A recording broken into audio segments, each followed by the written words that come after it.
आज 14 अप्रैल 2016 गुरुवार का दिवस है और हरिहर आश्रम के साप्ताहिक कार्यक्रम में आप सबका स्वागत है। हम लोग विज्ञान भैरव की धारणाओं का अध्ययन करते हुए पिछली बार हमने कुछ धारणाएं पढ़ी थी, उनको संक्षेप में फिर से समझते हुए फिर आज के लिए जो निर्धारित है जो धारणा उन पर अपन बात करेंगे। जिन साहब आज बहुत दिनों बाद आए हैं तो उनको एक हल्का सा 2 मिनट में परिचय दे देता हूँ कि विज्ञान भैरव में 112 धारणाएं हैं जिनके द्वारा हम अपने शिव स्वरूप की अनुभूति प्राप्त कर सकते हैं। यानी जो हमारा भैरव स्वरूप या शिव स्वरूप है वो हमारा वास्तविक परिचय है। हमारा मन, बुद्धि, अहंकार, हमारा शरीर, हमारी जो धन दौलत, प्रॉपर्टी, मकान, जमीन, जायदाद या हमारा ओहदा, ये सब हमारी नकली पहचान है। वास्तविक पहचान हमारी अपने चैतन्य स्वरूप से है और उस स्वरूप को पहचानना इसलिए कठिन है कि पहचानने वाले को पहचानना है, कि पहचानने वाला वही है। सारे संसार को वही पहचानता है, अपने शरीर को भी वही जानता है, अपने मन बुद्धि को भी वही वापरता है और उसी पहचानने वाले को पहचानना है, इसलिए कठिन। इसलिए शिव स्वरूपता का जो एहसास है वह भैरव स्वरूपता का बोध है, वो प्राप्त करने में जो सबसे बड़ी कठिनाई है वो हमारा सामान्य ज्ञान है, जो कॉमन सेंस, वो सबसे बड़ी कठिनाई है। क्योंकि हम अपने से भिन्न को आसानी से पहचान लेते हैं, अपने आप को पहचानना कठिन और अपने भी फिर वास्तविक स्वरूप को पहचानना।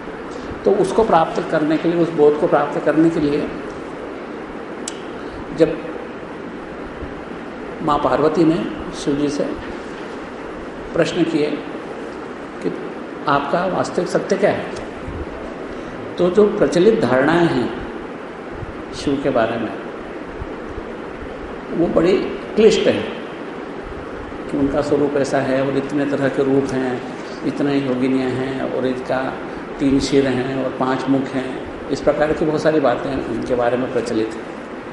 तो उन्होंने बोला कि यह सब चीज़ें तो बच्चों को समझाने जैसी बात है। जो लोग विभिन्नता की सृष्टि में, माया के क्षेत्र में और बुरी तरह से इस संसार में लगे हैं, जुड़े हैं, उनको उससे बाहर लाने के लिए परमेश्वर के स्वरूप का वही प्रस्तुतिकरण देना होता है जो वो समझ सकते। कुछ लोगों को सरल बात समझ में नहीं आती, कठिन ज़्यादा पहले समझ में आती, क्योंकि वो लोग भी कठिन हैं। हम कई बार कहते हैं 64 उपचार पूजा करना है, पंचोपचार पूजा करना है, ऐसे भिन्न प्रकार की हम कई विधियाँ अपनाते हैं और उनके पीछे यही है कि हमको सरलता से अगर कहते कि बस भगवान को प्रणाम कर लो तो शायद बात हजम नहीं होती। बोले इससे क्या होगा, अपन को लगता नहीं हो तो बहुत ज़्यादा कुछ दंड बैठक लगाएंगे तो शायद परमेश्वर प्रसन्न होगा। खाली प्रणाम करने या हृदय से स्नेह करने से क्या होगा। अभी आपके घर में शादी हो, हम पूरा प्रपंच नहीं करें उसके पहले का, तो ऐसा लगता है कि शायद हमने कहीं गलती करी। इसलिए उस प्रपंच में जिसकी रुचि है उसके लिए ये भिन्नता का स्वरूप शिव जी का बताया जाता है। या शिव जी के अलावा जो भी देवता देवी आप मानते हो उनका स्वरूप जो चैतन्य रूप है उसको हम भिन्नता के रूप में बताते हैं। लेकिन वो कहते हैं कि ये मेरा वास्तविक स्वरूप प्रकाश विमर्श रूप है, बोध रूप है। प्रकाश यानी अस्तित्व जो सबको अस्तित्व में लाता है और जो तुम्हारा अपना स्वयं का अस्तित्व तो आप बोलते मैं हूँ, यानी आप ये शिव स्वरूपता ही बोल रही हैं। तो मैं हूँ ये शब्द बोलने वाला, इस शब्द का अगर हम अनुसंधान करें कि ये शब्द कहाँ से आया तो उसका उद्गम उसी चैतन्य से हुआ है जिस चैतन्य से ये ब्रह्मांड जगमगा रहा है। तो उस चैतन्य को पहचानना सिर्फ कठिन इसलिए है कि ये पहचानने वाले को पहचानना है, क्योंकि वो चैतन्य ही है जो सबको, संसार को बना के उसका उपभोग कर रहा है। तो भोक्ता का भोग करना बड़ा मुश्किल काम है। भोग का भोग तो कोई कर लेते हैं, जितने हमारे सामने भोजन रखे हैं, सभी इंद्रियों के भोग रखे हैं, उनका भोग लगाना आसान है। लेकिन इस भोक्ता का भोग लगाना बड़ा मुश्किल है कि जो भोक्ता है उसी को हम समझ लें, उसी को भोग लें, उसी को जान लें, वो बड़ा कठिन है। और उसी कठिनाई को दूर करने के लिए देवी पार्वती के या माँ शक्ति के अनुग्रह पर, आग्रह पर शिव जी ने 112 विधियाँ बताई हैं। और माँ भी कहती है कि परा स्तर पर मैं सब कुछ जानती हूँ, लेकिन मुझे तो आप वेखरी वाणी में बताइए। परा स्तर पर यानी जो सर्वोच्च स्तर पर है, शिव और पार्वती में कोई भेद नहीं है, उनको अलग करना ही संभव नहीं है। ये अलग हमारी वेखरी स्तर पर है, यानी संसार के स्तर पर वो अलग है, परमार्थ के स्तर पर वो एक है। तो वो जो हमारी भिन्नता की सृष्टि में, हम जो भिन्नता की सृष्टि में डूबे हुए लोग हैं, उनके कल्याण के लिए उन्होंने वेखरी वाणी में यानी संसार की भाषा में इस सत्य का निरूपण किया कि परमेश्वर का बोध, आत्मबोध कैसे प्राप्त किया जा सकता। उन 112 विधियों में आरंभिक 4 विधियाँ श्वास से संबंधित हैं कि हमारे श्वास को नियंत्रण करके हम अपनी श्वास को देखते हुए उसके साथ जुड़कर बाहरी द्वादशांत तक श्वास जाती है, भीतरी हृदय तक जाती है, और इन श्वास की गति पर ध्यान देते हुए हम निर्विचार होकर उस भैरव स्वरूपता के बोध को प्राप्त कर सकते हैं। अभी हमने पिछली बार जो पढ़ी थी कपालांतर मनोन्यास्य, यानी अपने खोपड़े के भीतर दृढ़ता से मन को स्थिर कर, आंखें मूंद कर ध्यान करने से भैरव रूपता प्राप्त होती। तो ये कपाल के 2 मतलब हैं। एक तो अपने स्वयं के खोपड़े को हम कपाल बोलते हैं, स्कल, और दूसरा कपाल का मतलब होता है शिव पार्वती सायुज्य। क यानी शिव की अर्धांगिनी या माँ पार्वती या माँ शक्ति, और पाल यानी शिव, जो पालक है, संसार का पालन करता है, वो शिव। इस तरह शिव और शक्ति के सायुज्य पर ध्यान करने से, दोनों पर एक साथ ध्यान करने से, शिव और शक्ति का सायुज्य पूरा ब्रह्मांड है। हम एक शब्द भी बोलते हैं, हमने कुछ भी एक शब्द बोला क, तो इसके 2 हिस्से हैं, उसमें आधा तो व्यंजन है और आखिरी में स्वर है। हम आधा क अकेले नहीं बोल सकते। आधा क को हम बिना किसी सहारे के बोलने की कोशिश करें तो हमारी जीवान अटक जाएगी। इसको अनचक बोलते हैं। तो अनचक का उच्चारण संभव ही नहीं है। तो शिव और शक्ति हर स्तर पर संयुक्त हैं, तो उनका संयुक्त स्वरूप का ध्यान करने से हमारे मस्तिष्क के भीतर स्थिरता से, दृढ़ता से हमको वो अनुभूति प्राप्त हो सकती है जिस अनुभूति के लिए हम ये धारणाओं का व्यवहार कर रहे हैं। दूसरी है मध्य नाड़ी मध्य संस्था।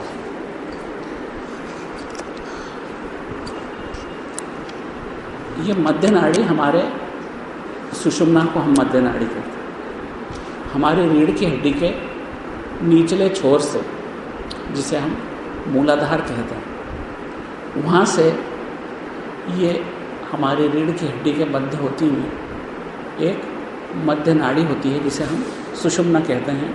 और इसके भीतर एक व्योम होता है, एक सरणी होती है, एक चैनल होती है, और उस चैनल को हम निरुपयोगी अपने जीवन भर पड़े रहने देते हैं। वो जो चैनल है या जो सरणी है या पाथवे है या जो कैनाल है जिसके द्वारा प्राण शक्ति बह सकती है, उसमें जो नीचे सुषुप्त अवस्था में पड़ी है, वो उस चैनल से बह सकती है अगर हम उसके लिए प्रयास करें। क्योंकि जैसे ही वो उस सरणी में प्रवेश करती है, उसको हम सामान्य भाषा में बोलते हैं कुंडलिनी उठना या कुंडलिनी का जागृत होना।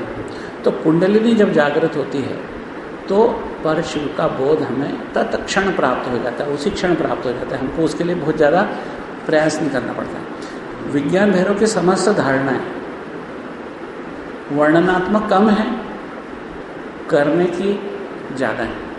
हम परमेश्वर के क्षेत्र में वर्णन से नहीं पहुंच सकते, जैसे अगर आपको तैरना सीखना है तो हम कितना भी वर्णन ड्राइंग बता के सिखा दें कि ऐसे पैर मारो, ऐसा हाथ मारो, लेकिन इसमें पानी में उतरने का महत्व ज़्यादा है, समझने का कम है।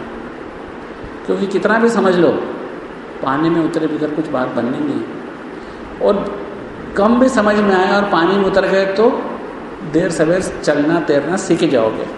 ऐसे ही अगर इन धारणाओं को अगर हम ईमानदारी से करने का प्रयास करें तो शिव जी का वादा है कि इन 112 में से एक धारणा ऐसी जरूर है जो आपके लिए है, जिसके द्वारा आप उस शिव स्वरूपता का बोध प्राप्त कर सकते।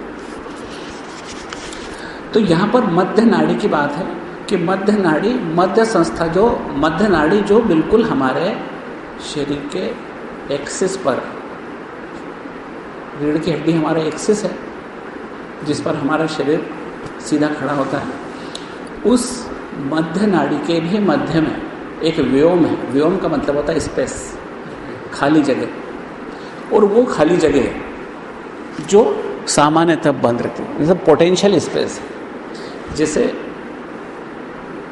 कि दो प्लास्टिक की पन्नियाँ चिपकी हुई हैं,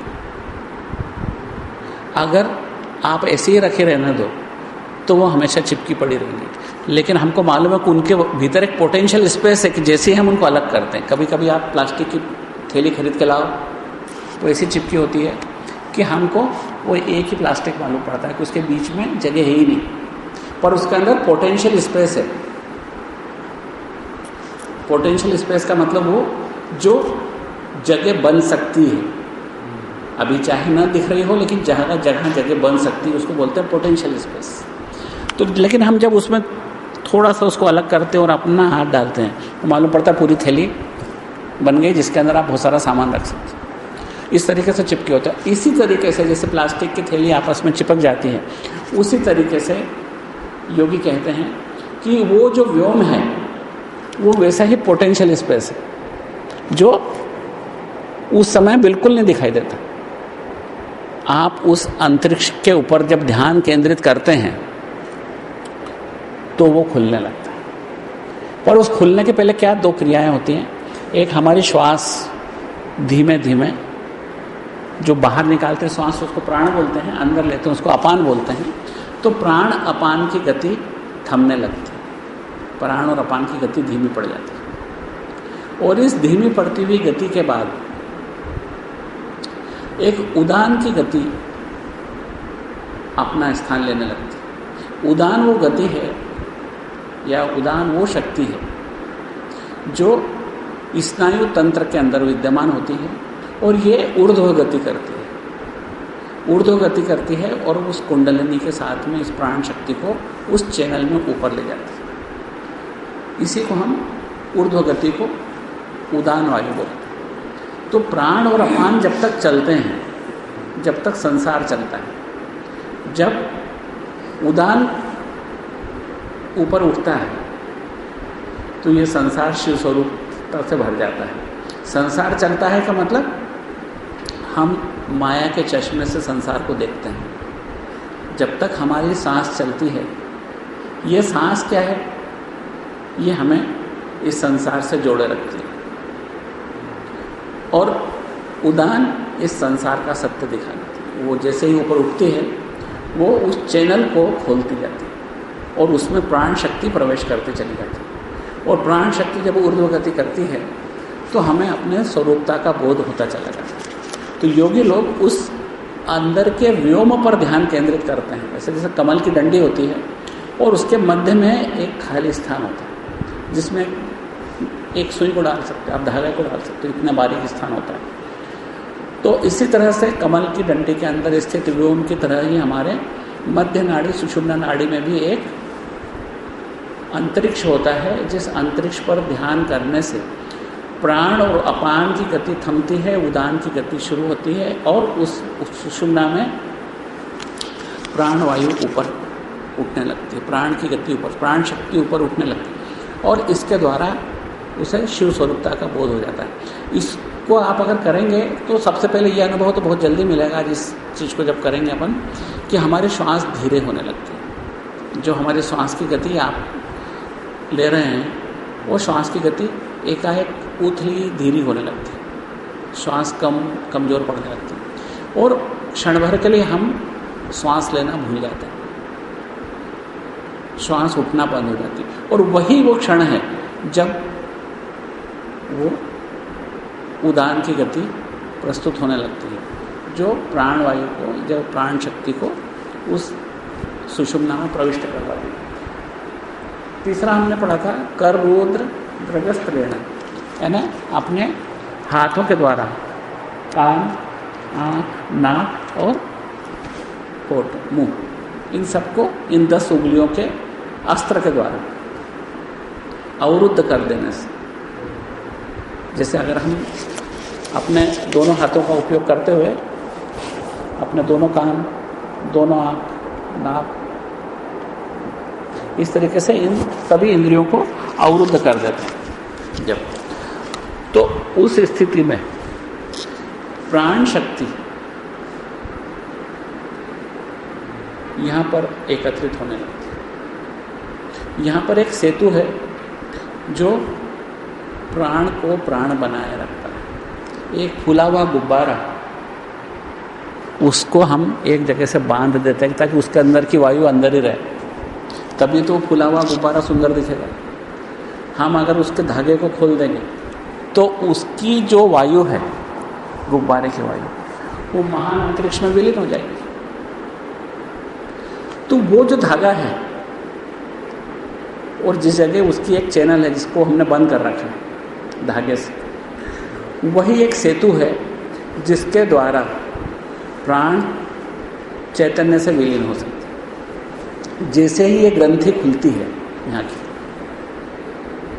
हमारी भ्रूमध्य की जगह बोलते हैं, जहाँ पर हम लोग हिंदू लोग टीका लगाते हैं, तो ये भ्रूमध्य की जो जगह है उस जगह पर एक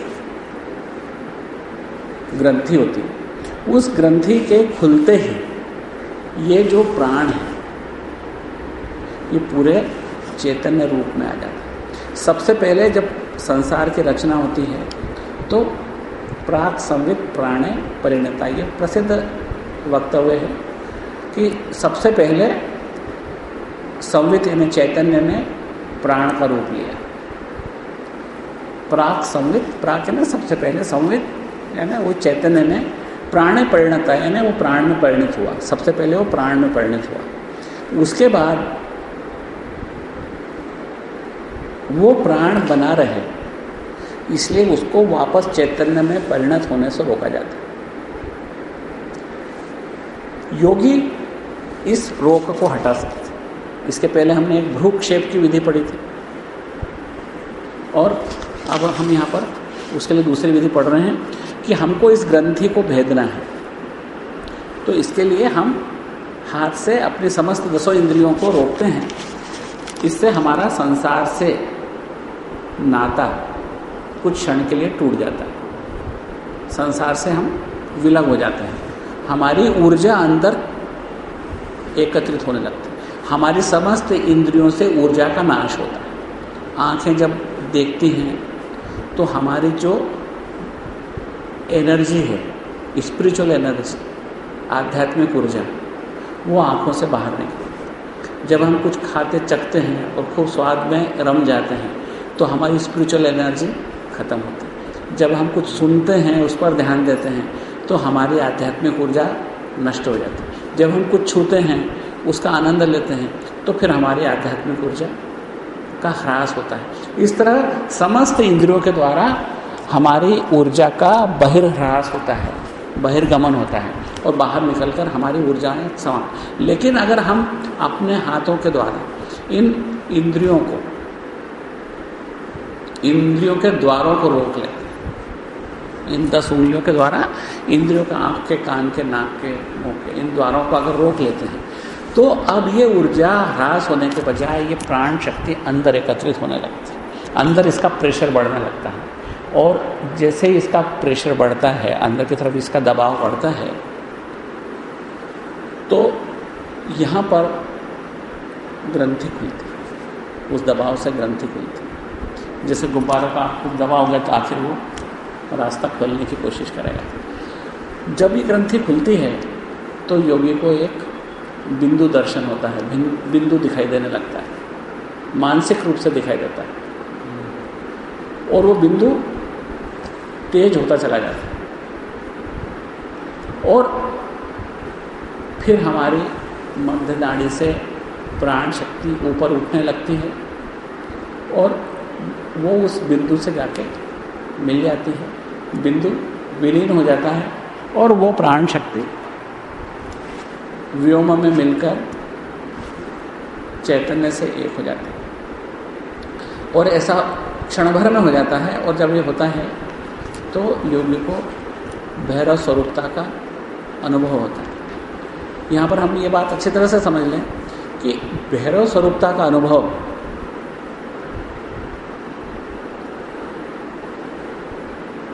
सर्वोच्च अनुभव है, परमेश्वर का सर्वोच्च अनुभव। इस अनुभव को प्राप्त करने के बाद मनुष्य मुक्त है, उसे किसी कर्म फल का भी अब डर नहीं।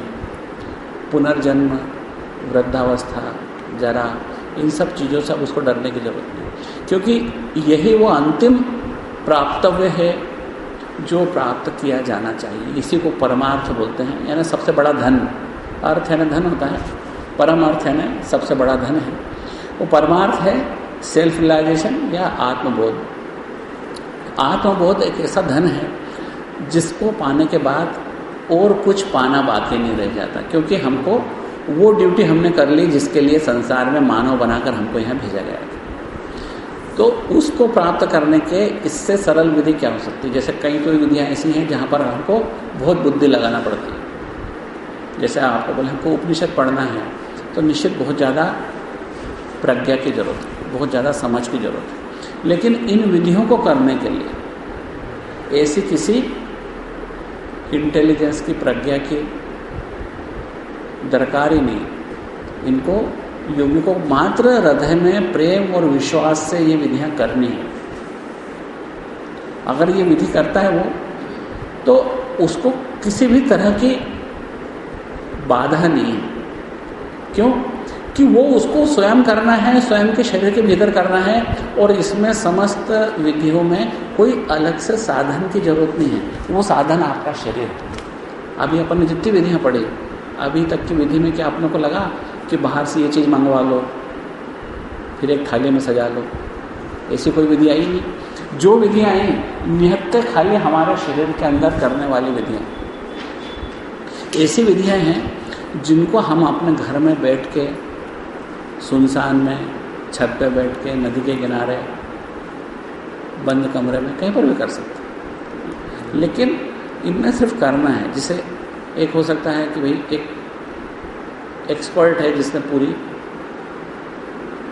किताब पढ़ी भी है, लिखी भी है स्विमिंग के ऊपर, लेकिन वो यहाँ के बिल्कुल अंगूठा छाप तैराक की बराबरी नहीं कर सकता, क्योंकि उसने कुछ नहीं पढ़ा पर उसने खूब तैरा है।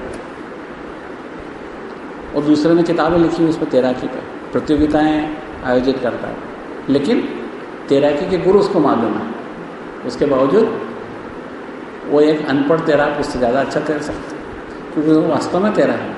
तंत्र में और वैदिक विद्याओं में यही फर्क है कि तंत्र करने में, प्रैक्टिकल में ज़्यादा भरोसा करता है, और उसकी सैद्धांतिक विवेचना पर कम भरोसा करता है। सैद्धांतिक विवेचना है उसमें तंत्र में सब, लेकिन वो सब नॉन राशनल है, यानी वो समग्र है, इर्राशनल नहीं, नॉन राशनल। जो सांसारिक ज्ञान तो क्रमशः होता है, जैसे आप पहली पढ़ोगे, फिर दूसरी, फिर तीसरी, फिर चौथी। अभी कुछ विधियाँ भी आएंगी जो समग्रता का एक साथ एहसास प्राप्त करने से शिव स्वरूपता आती है, अभी आएगी आगे भी।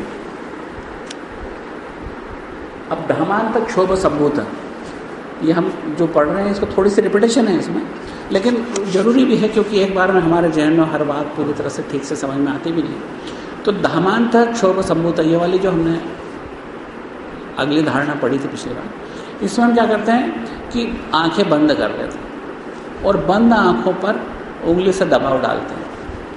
पूर्ण अंधेरे में कर सकते हैं इसको, आंखें बंद करके। जब उंगली पर से दबाव डालोगे आप, इस साइड से दबाव डालो एक तरफ से, तो आपको प्रकाश दिखाई देगा। ये प्रकाश कहाँ से आया? पूरा अंधेरा है, सब तरफ अंधेरा है, स्विच ऑफ कर दो सारे, आँख बंद कर लो ताकि और कहीं छोटा मोटा प्रकाश हो तो वो भी नहीं आएगा आपको। अब आप आँख के साइड में आप यहाँ पर उंगली लगाओ,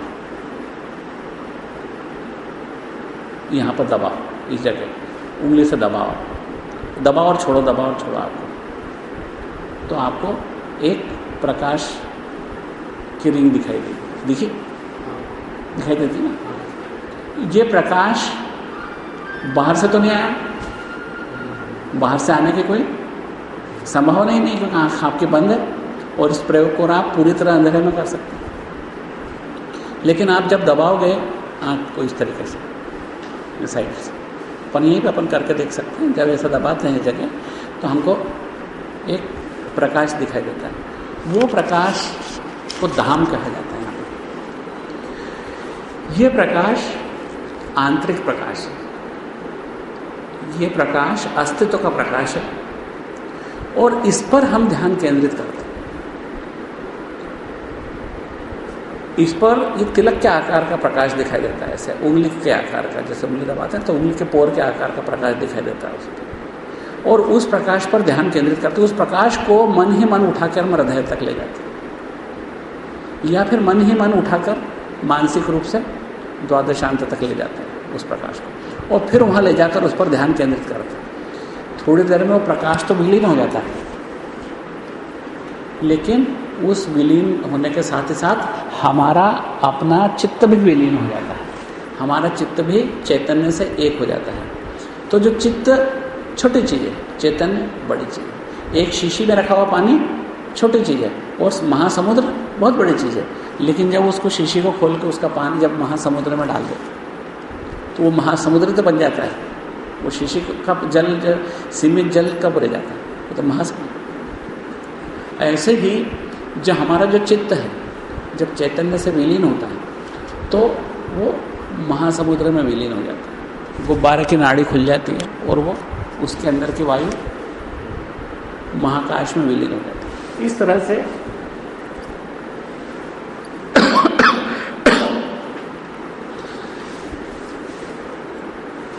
धामांत का मतलब होता है आँख पर दबाव डालने से प्रस्तुत प्रकाश, और उस प्रकाश पर ध्यान करने से हमारा चित्त को हम चैतन्य में विलीन कर सकते हैं। इसके अलावा चित्त को चैतन्य में विलीन करने के लिए यहाँ पर धाम का एक और मतलब है, इसमें धामांत है। धाम का मतलब होता है दिए की लौ को भी धाम बोलते हैं, और अंत का मतलब जब वो लौ टिमटिमाते हुए बुझने लगती है, अंतिम लौ।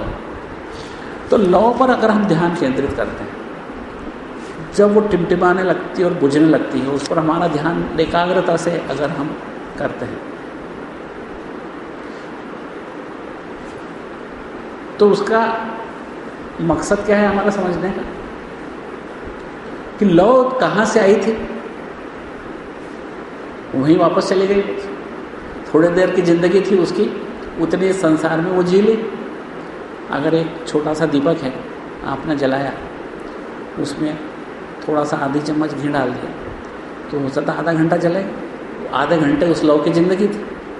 आधे घंटे के पहले वो लौ कहाँ थी, वो चैतन्य में ही थी। आधे घंटे के लिए उसने लौ का रूप धारण किया चैतन्य में, और आधे घंटे के बाद वापस वो चैतन्य में विलीन हो गए। उस समय वो वापस अपना जो सांसारिक रूप था उसने खो दिया। तो जो चीज़ सांसारिक संसार में आके संसार से वापस चैतन्य में जा रही है, हम उसके साथ हो लें तो हम भी चैतन्य से विलीन हो जाएंगे। सीधी सीधी बात है। अगर हमको ऐसा लगता है कि हम भीड़ में खो गए और हमको हमारा पड़ोसी दिख जाता है कि भाई मैं तो घर ही जा रहा हूँ, तो अपन भी उसके पीछे पीछे चल लो, रास्ता नहीं भी मिलेगा तो मिल जाएगा, क्योंकि वो तो घर ही जा रहा है, उसको तो मालूम है रास्ता। ऐसे ही ये चैतन्य से हमको विलीन होना है। हमारा उद्देश्य चैतन्य में हमारे चित्त को विलीन करना है। तो उस चित्त को उस बुझती हुई लौ के साथ में जोड़ दें, तो लौ जब बुझेगी तो चैतन्य में विलीन होगी, और उस लौ के साथ हमारा जो चित्त जुड़ गया है वो चित्त भी उस चैतन्य में विलीन हो जाएगा। सीधी सी बात है, ये बात तो हमको समझ में आ गई। बस अब हमको उसको करना है, एक लौ को देखते जाएं, जब टिमटिमाने लगती, बुझने लगती, लेकिन उस वक्त तो हमारा पूर्ण ध्यान उस लौ पर हो। संसार की किसी भी चीज़ से हमारा कोई सरोकार नहीं। इसलिए इस प्रकार के ध्यान हम एकांत में ही कर सकते। वहाँ अगर डिस्टर्बेंस हो, कोई संगीत बज रहा हो, कोई बात कर रहा हो, कोई सुगंध आ रही हो, कोई हलचल हो रही हो, तो उस वक्त हमारा ध्यान पलट सकता है। इसलिए अगर हमको लौ पे ध्यान करना है, दीपक की लौ पे, तो उस समय हमें एकांतता की आवश्यकता होगी। और जब हम उस लौ पे ध्यान करेंगे, अपने चित्त को उस लौ को दे देंगे, तो जैसे ही वो चित्त जो लौ विलीन होकर चैतन्य में चली जाएगी, हमारा चित्त भी उसके साथ विलीन हो जाएगा। क्योंकि हमने एक छोटी सी जिंदगी वाली चीज़ के साथ में अपने चित्त को जोड़ दिया। हमारी ज़िंदगी बड़ी है उसकी लौ की तुलना में। हमको जल्दी है कि हम जल्दी से अपने इस जीवन में रहते रहते अपने चित्त को चैतन्य में विलीन कर दें। तो हम इस चित्त को उस चीज़ से जोड़ देते हैं जो जल्दी से चैतन्य में विलीन होने वाली है। तो धामांत का ये भी मतलब है कि दीपक की लौ के साथ अगर हम ध्यान करें, तो दीपक की लौ के बुझने के साथ और हमारा ध्यान शांत होता चला जाता है। जैसे दीपक की लौ टिमटिमा के छोटी होती जाती है, नीली हो जाती है और अंत में समाप्त हो जाती है, उस समय हमारा ध्यान लगातार उस पर लगा रहे, तो निर्विचार होकर व्यक्ति चैतन्य में विलीन हो जाता है, उसका चित्त चैतन्य से एक हो जाता है। तो ये एक हमारा दूसरा दोनों मीनिंग है। योगियों ने अलग अलग मीनिंग बताया कि एक तो आप आँख के ऊपर ये करो तो जो आंतरिक प्रकाश है वो दिखाई देगा, दूसरा दीपक की लौ के साथ हम ध्यान कर सकते हैं।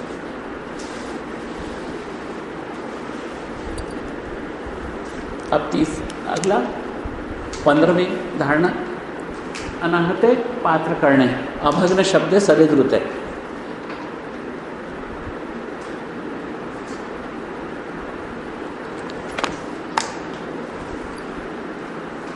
बहुत विशिष्ट है। यह अनाहत शब्द बहुत महत्वपूर्ण है।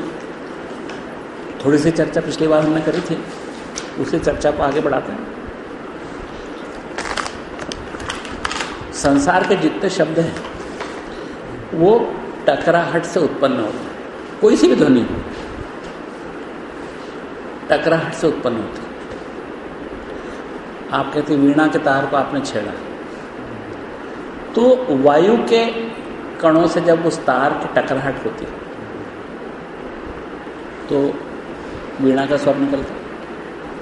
हम बोलते हैं तो हमारी जो प्राणवायु वो हमारे गले के तंतुओं से टकराती, लेरिंग्स बोलते हैं इसको, वॉइस बॉक्स, उससे टकराती है और वो अपना आकार बदलती जाती है। इसलिए टकराहट से उत्पन्न होने वाली आकार जो ध्वनि है वो भी भिन्न भिन्न होती चली जाती है और उस ध्वनि को हम अपने जीवान और होठ से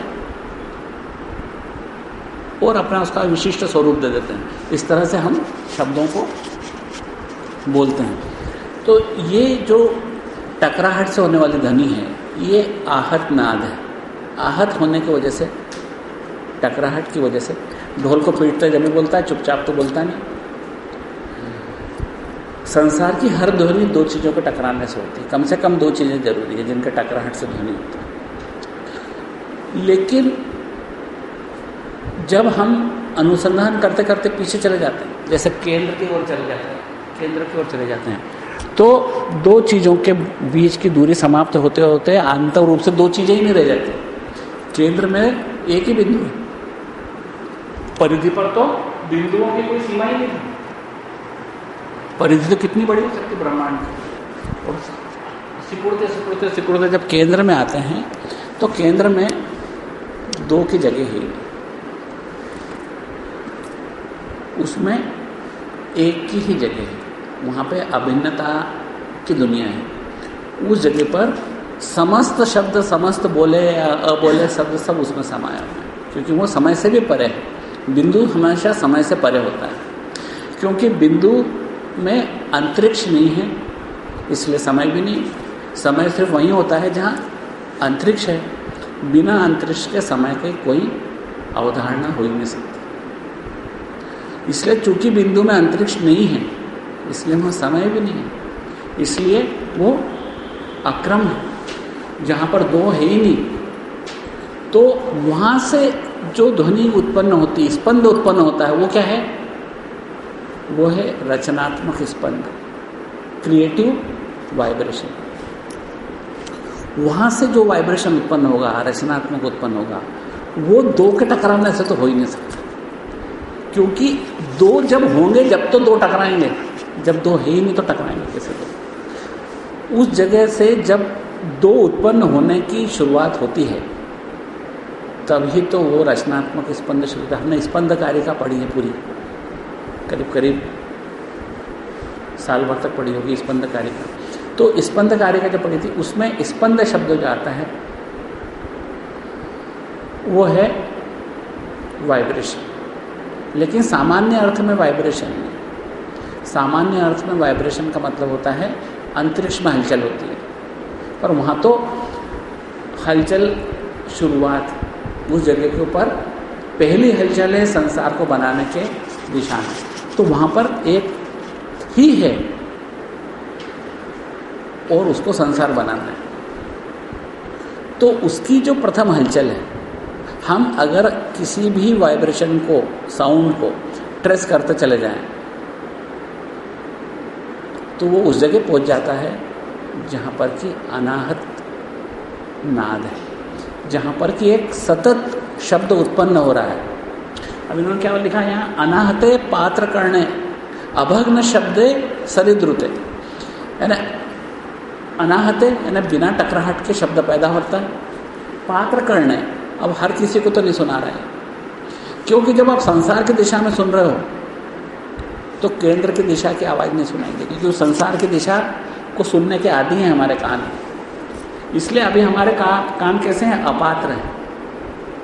लेकिन पात्र कर्ण वो है जो गुरु के निर्देश से, स्वाध्याय से, सर्वोच्च को प्राप्त करने की तड़प से पात्र बन गए, वो उस अनहत नाद को सुन सकते। जब हमको वो अनहत नाद जो सरिद्रुत है, जो सरिता की तरह सतत बजता जा रहा है, कभी वो बंद नहीं होता, कभी बंद कर ही नहीं सकता उसको, क्योंकि क्रिएटिव साइकिल कभी बंद नहीं होती। परमेश्वर की क्रिएशन करने की जो व्यवस्था है कभी क्षण भर के लिए भी रुकती नहीं है। और अभग्न शब्द यानी उसकी जो आवाज़ है अनइंटरप्टेड है, यानी बीच में उसमें कहीं विराम नहीं है। जैसे अपन बोलते हैं, एक शब्द बोला रुक गए, फिर दूसरा बोला फिर रुक गए, फिर तीसरा बोला फिर रुक गए, उन सब के बीच में विराम है। लेकिन इस अनहत नाद में कोई विराम नहीं है, अभग्न शब्द है और सरिद्रुत है, सरिता की तरह ये लगत चलता जाता है। इस पर अगर हम ध्यान करते हैं तो बहुत तेजी से हम अपने चैतन्य स्वरूप को पहचान सकते हैं। लेकिन इसके लिए आपको ज़रूरी है कि हमको इंट्रोवर्ट, अंतर्मुखी होना पड़ेगा, अंदर की आवाज़ सुननी। हमारे गुरुदेव कहते हैं कि एक सिंपल एक्सपेरिमेंट, दोनों कानों में उंगली बंद कर लो, जब पंखा वंखा बंद कर लो, आवाज़ बंद कर लो, दोनों कानों में उंगली बंद कर लो और शांत आँख बंद करके सुनो। तुमको अंदर से एक आती आवाज़ सुनाई देगी, एक हमिंग नॉइज सुनाई देगी। जब ये सुनाई देती है तो पहले मोटी सी आवाज़ सुनाई देती, फिर महीन होती चली जाती, महीन होती चली जाती, और अंत में ये, अगर हम इस पर लगातार ध्यान दें तो अंत में ये अनंत में विलीन हो जाती है। और वो एक सरिता की तरह धीमी सी कल कल कल कल की आवाज़ सतत चलती है। अगर हम इसके साथ हो लें तो हम कहाँ पहुँचते हैं? केंद्र में पहुँच जाते हैं। ये केंद्र पर जाने का एक शॉर्टकट रास्ता, सीधा सीधा रास्ता है कि हम इस अनहत नाद के साथ हो लें, क्योंकि ये नाद की दिशा में जाएंगे तो केंद्र की दिशा है। हम कहते हैं केंद्र की ओर यात्रा करना है, केंद्र है किधर, कैसे करें? तो केंद्र की ओर यात्रा करने के लिए हम अनहत नाद के द्वारा कर सकते हैं। अब अगला है प्रणवादी समुच्चारार्थ। ये हम बोलते हैं ओम ये क्या है, इसको प्रणव बोलते हैं। शास्त्रों में कई तरह के प्रणव दिए हैं। यहाँ पर मुख्य तौर से हम 3 प्रणव जानते हैं। इसको बोलते हैं वैदिक प्रणव ओम, दूसरा है शिव प्रणव हुम, और एक है शाक्त प्रणव ह्रीम। ये तीनों प्रणव का उपयोग कर सकते हैं। इसलिए प्रणव आदि, यानी आदि का मतलब और भी प्रणव हैं जो यूज़ किए जा सकते हैं, इनका उपयोग किया जा सकता है। तो प्रणवादि समुच्चारात, इनका ठीक से उच्चारण अगर हम करें तो इस उच्चारण के द्वारा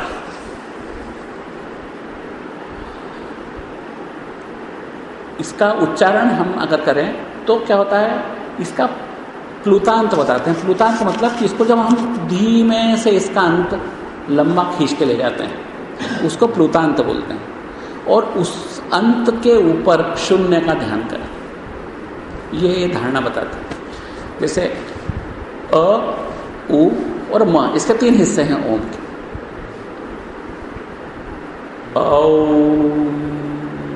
जब आप बोलेंगे तो ये म धीमा होते होते बताओ, तो जब ये धीमा होता चला जाता है और आप इसके अंत के ऊपर जहाँ पर कि ये समाप्त होने वाला, इसकी समाप्त होने की गति भी बहुत धीमी है।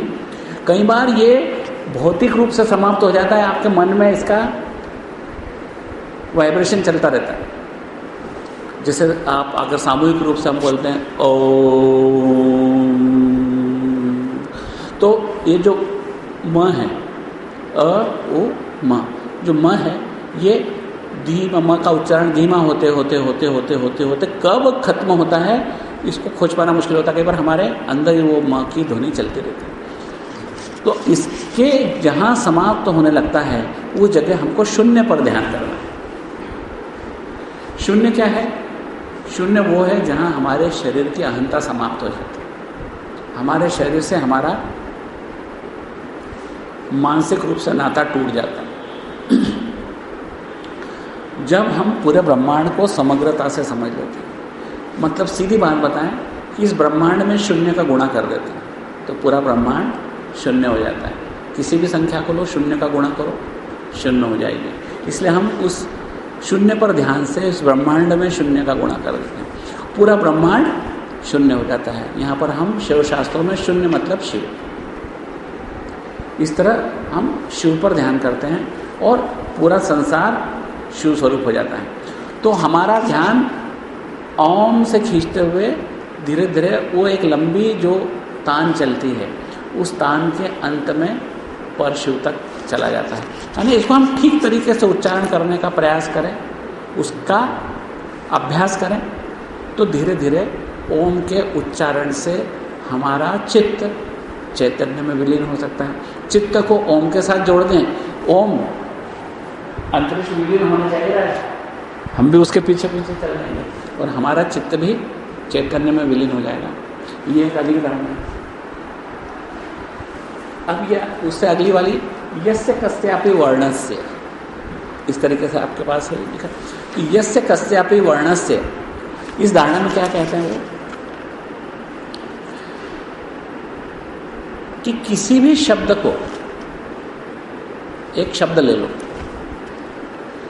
और ध्यान करो शून्य का और एकाएक वो शब्द को बोलो, उसका फिर शून्य का ध्यान करो। जैसे वो आपने बोला, कुछ भी बोलो, राम ले लो, शिव ले लो, उससे कोई मतलब नहीं होता, कोई सा भी शब्द ले लो। पहले शून्य का ध्यान करो, शून्य का ध्यान करते करते करते एकाएक वो शब्द का उच्चारण हुआ, शब्द खत्म हुआ, वापस शून्य का ध्यान है। अब इससे क्या होगा, हमारे चित्त पर क्या प्रभाव पड़ा इसका चित्त पर यह प्रभाव पड़ा कि शून्य यानी शिव, वहाँ से एक शब्द की रचना हुई, उसकी एक छोटी सी जिंदगी थी। राम कितनी देर लगी बोलने में? 1 या 1.5 सेकंड। हमने बोला राम, अब बोला और वो शब्द विलीन हो गया। कहाँ हो गया? जहाँ से आया था, उस चैतन्य से आया था, चैतन्य में चला गया। शून्य से आया था, शून्य में चला गया। इसलिए हमने शून्य पर ध्यान पहले किया, एक शब्द बोला, उस शब्द पर ध्यान किया और तदंतर उसके बाद फिर से शून्य पर ध्यान किया।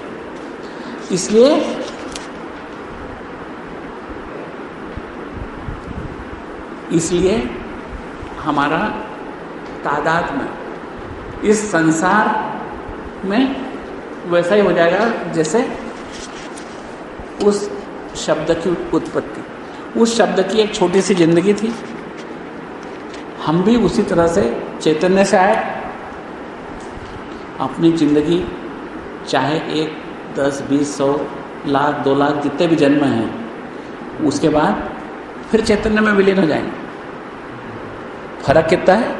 समय का। राम बोलने में सेकंड 1.5 सेकंड लगा, हमको हो सकता है 25-50 लाख साल लग जाए, लेकिन फर्क समय का ही है। हम भी चैतन्य से आए, चैतन्य में विलीन हो जाएंगे।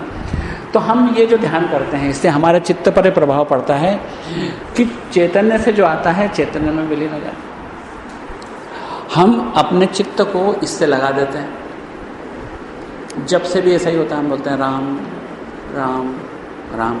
उसे क्या होता है कि हर अंतराल में एक राम बोला, फिर राम बोला, फिर राम बोला, हर अंतराल में हमारा चित्त चैतन्य में विलीन होने का प्रयास करता है।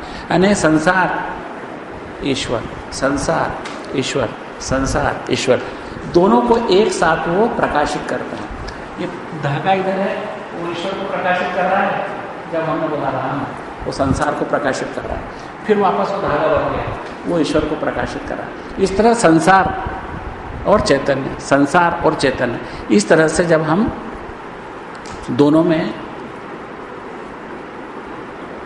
दोनों की अभिन्नता को देखते हैं, तो हमको समझ में आ जाता है कि ये ब्रह्मांड मात्र शिव स्वरूप है। इसमें और ब्रह्मांड में और परमेश्वर में, शिव में कोई फर्क नहीं है।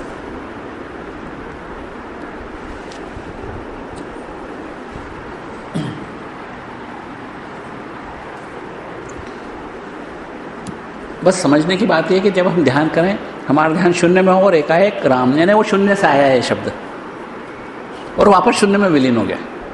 उसी तरह से ब्रह्मांड भी आया।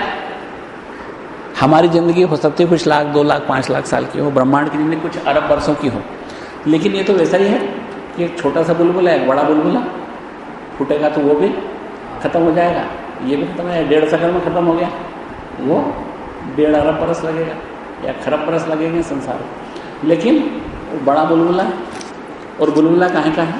उसी चैतन्य के समुद्र का।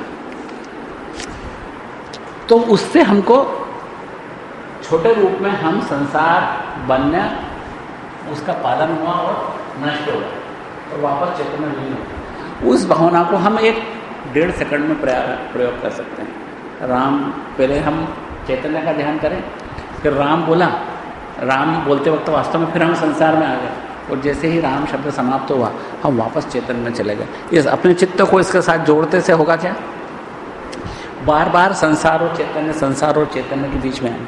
शिव की यही परिभाषा है जो सतत चैतन्य और संसार में, दोनों में समानता से आ जा सके। जब चाहे वो संसार में आ जाए, जब चाहे वो चैतन्य में समा जाए, जब चाहे वो अपने आप में सिमट जाए, जब चाहे वो संसार की रचना कर दे, वही शिव है। तो शिव स्वरूपता या भैरव स्वरूपता प्राप्त करने के लिए ये सिर्फ एक शब्द का, कोई सा भी ले लो, राम ले लो, श्याम ले लो, कुछ भी ले लो, उसका उच्चारण करने मात्र से आपको भैरव स्वरूपता प्राप्त हो सकती है।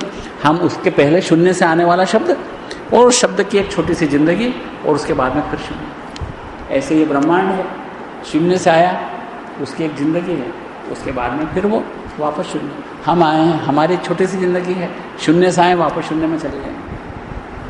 ये भावना को ये शब्द रूप देता है, हमको एक चित्र देता है, जिसके द्वारा हम अपने दिमाग पे इसका एक चित्र बना सकते हैं कि हम सब कुछ शून्य से आता है और शून्य में विलीन हो जाता है। अब एक अंतिम धारणा के बारे में आज पढ़ लेते हैं। तो आज का अपना जो अंत है, तंत्रादिवाद्य शब्देषु।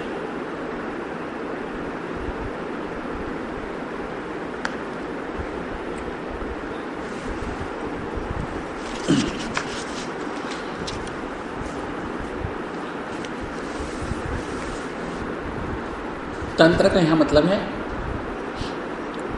धागा या तार, जैसे वीणा में तार होता है,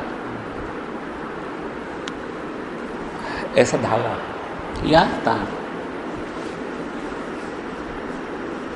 उसके वाद्य होते हैं। वाद्य में तार होते हैं, वीणा में होते हैं, वायलिन में होते हैं। उनको जब हम छेड़ते हैं,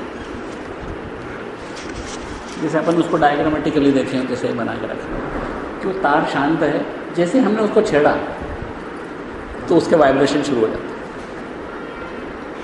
पहले मोटे वाइब्रेशन में टन,